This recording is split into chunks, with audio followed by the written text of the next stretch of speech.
Really, we have to understand our history. But we also have to understand the threats to our civilization that is coming place. And we have to have a united response to it.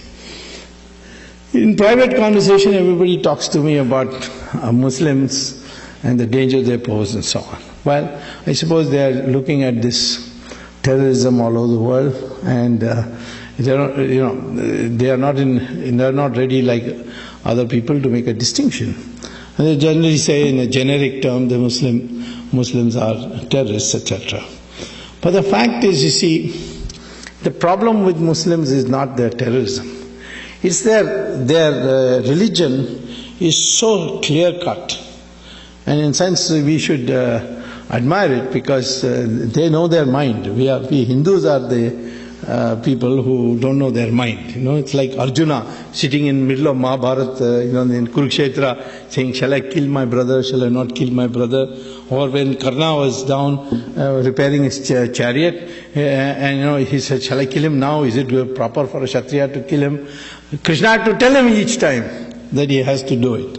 So this nagging doubts, the Indians have all kinds of nagging doubts. Whereas the Muslim is very clear-minded. And Muhammad told them the world is in three parts. And the Muslim behavior must be different for each of those parts. First part, he said, is Darul Islam. Darul Islam is where the Muslims are in power. They are in majority, they are in power. And he says there should be no allowance, accommodation for any other religion. So either they must convert or be killed. It's as specific as that in the Sirah and Hadith. So in most of these countries where the Muslims are in power, you can see a total intolerance to the minorities. In Saudi Arabia, we have so many Hindu workers there. Can they celebrate Diwali in Saudi Arabia? No. Can they build a Hindu temple like you are able to build here in the United States? No.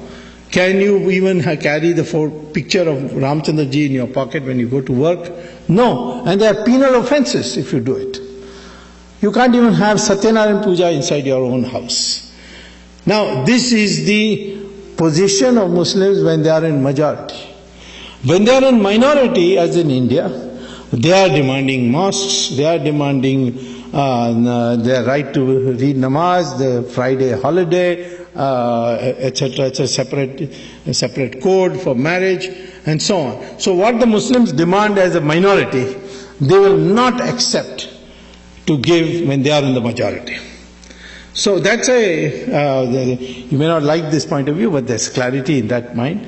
And so Muhammad says that when you are in majority, you are not to tolerate any other religion. You must wipe it out.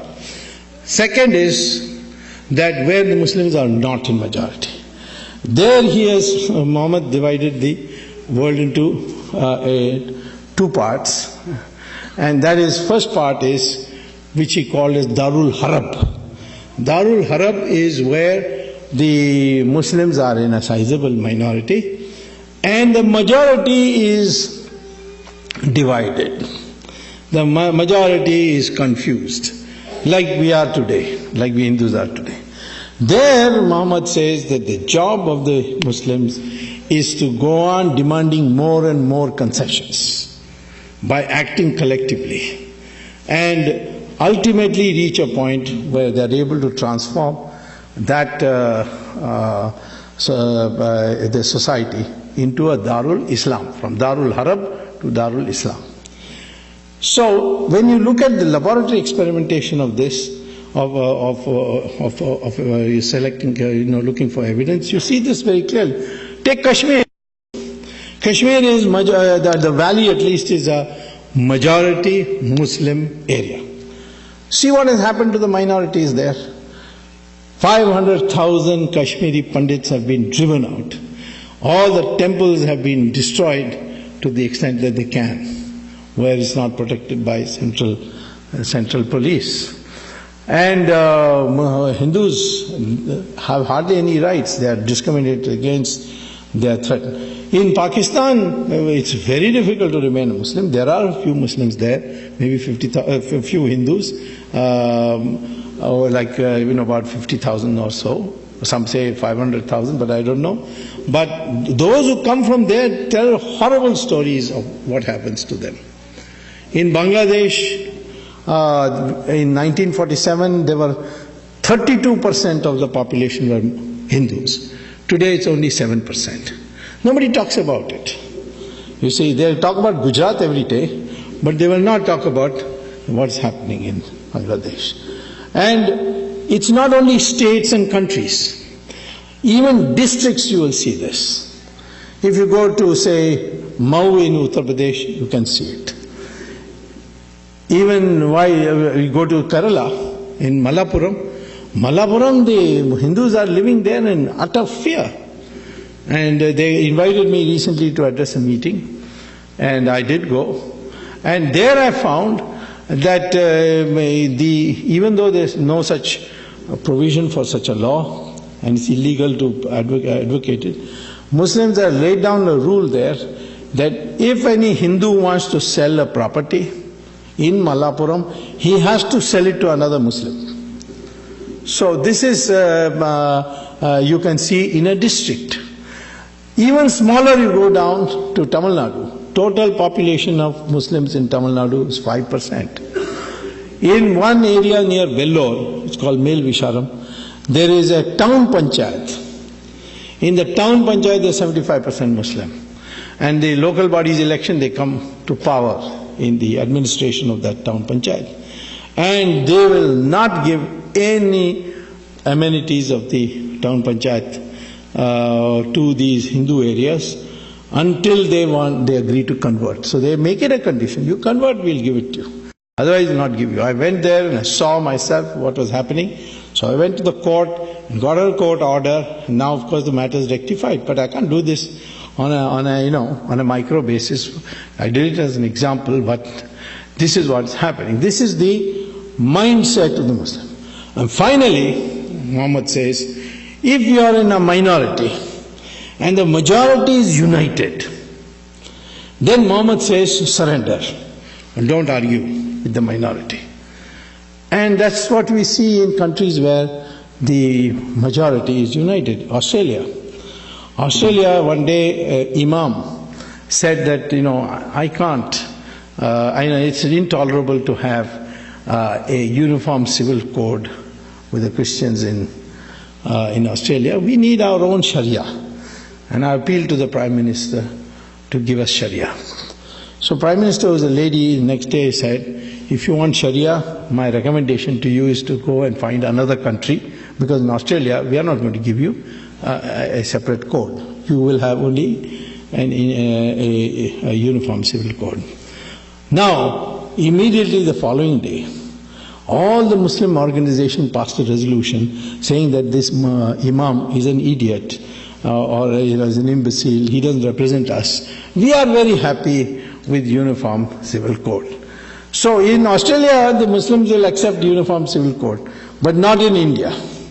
And this, in the United States also, you can't have a separate, although there are heavy efforts going on. So where the majority is united, the Muslim population is advised by Sirah and Hadith to cooperate, collaborate, capitulate to the majority.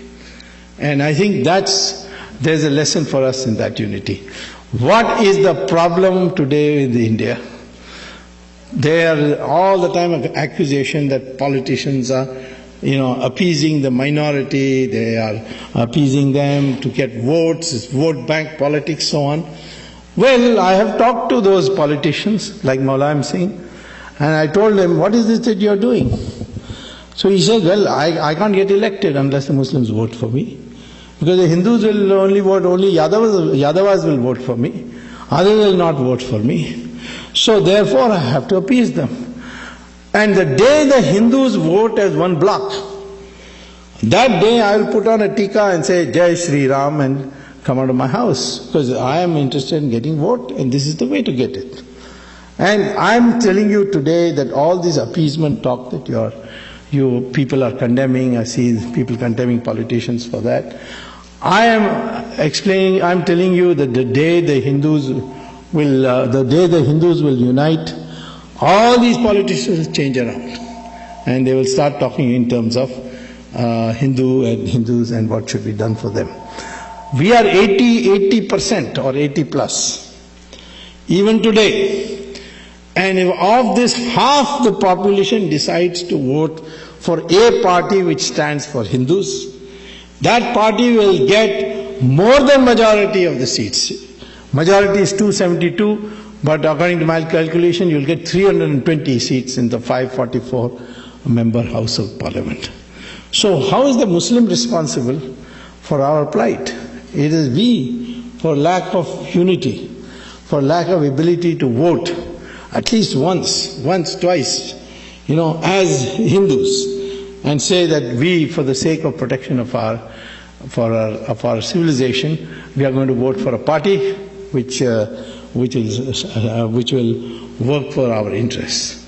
Certainly that party cannot be Congress, because the Congress today has been taken over by Sonia Gandhi, who is answerable only to the Vatican, and she promotes Christian missionary activity. We are not against Christians. Christians can propagate as much as they like in India, but we don't want foreign missionaries to come here to India and poke their noses into our internal affairs.